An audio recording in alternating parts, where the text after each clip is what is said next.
Hello, my name is David Rowland, and this is the third exploration to help free your head and neck. Lie on your back.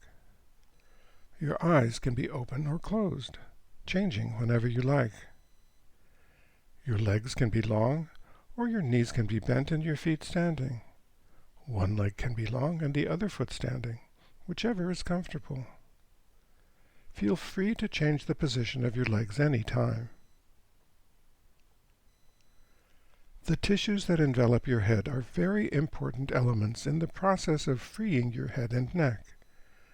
We notice some of their movements when we express our emotions with our face.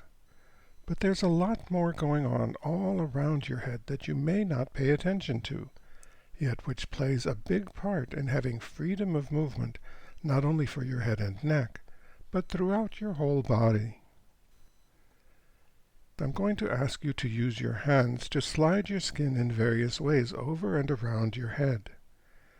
Imagine that your hands are glued in place, so your skin will automatically move with them.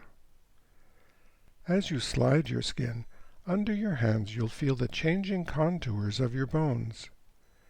You can slide your skin as far as you want, as long as it's comfortable, but it's fine if you only want to slide it a little, just enough to feel the sensations involved with having your skin in an unusual relationship with your head.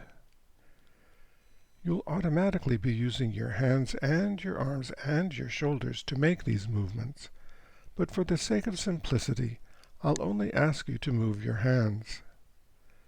Let your attention be on where your hands and your skin go and what you feel as they move. To begin, interlace your fingers in the habitual way and place your hands on the top of your head as if they're glued there. If it's comfortable, have your elbows pointing more or less toward the ceiling, so your upper arms can be supported by your shoulders resting back into the floor. But if that's not comfortable, rest your arms out to the sides. This is the center. Leave your head still and move your hands a little upward from the center toward your forehead, then a little downward toward the floor, and continue moving them up and down at your own pace, your skin sliding along with your hands. Do your hands move farther upward than downward? Not as far? Not as easily?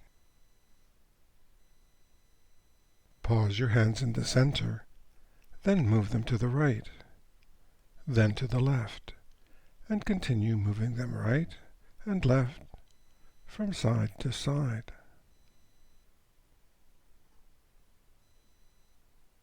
Do you notice any response in your jaw or your tongue?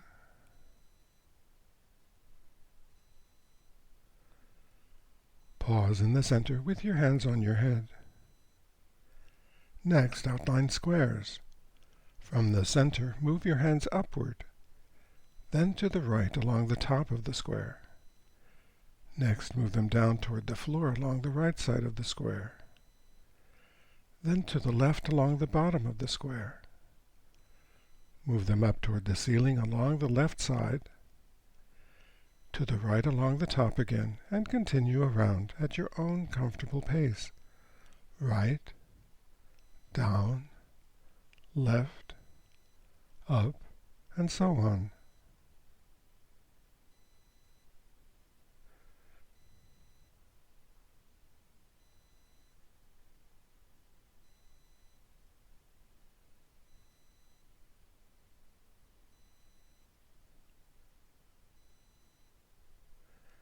Then whenever you're ready, reverse the direction.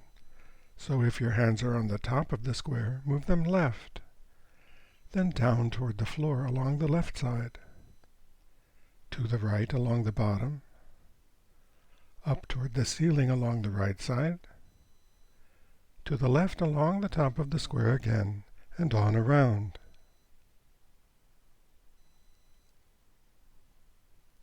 Take your time.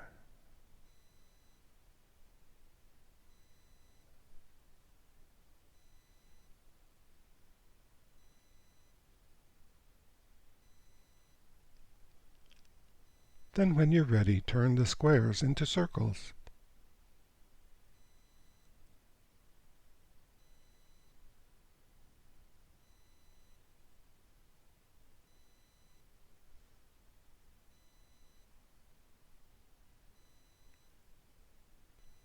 Next, reverse the direction of the circles and outline them the other way.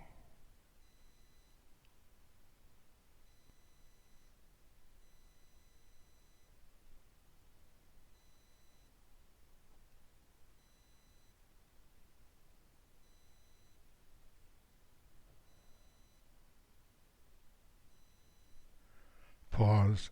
Bring your arms and hands down to whatever position is most comfortable for you. Relax into your breath and let it all go.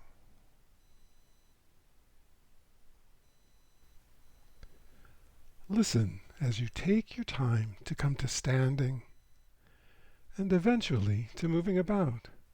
And notice if there are any differences in the way your head and neck cooperate with this process, this transition from lying down quietly to moving about, now that you've been exploring the relationships between the movements of your head and the movements of the tissues that envelop it. Thank you.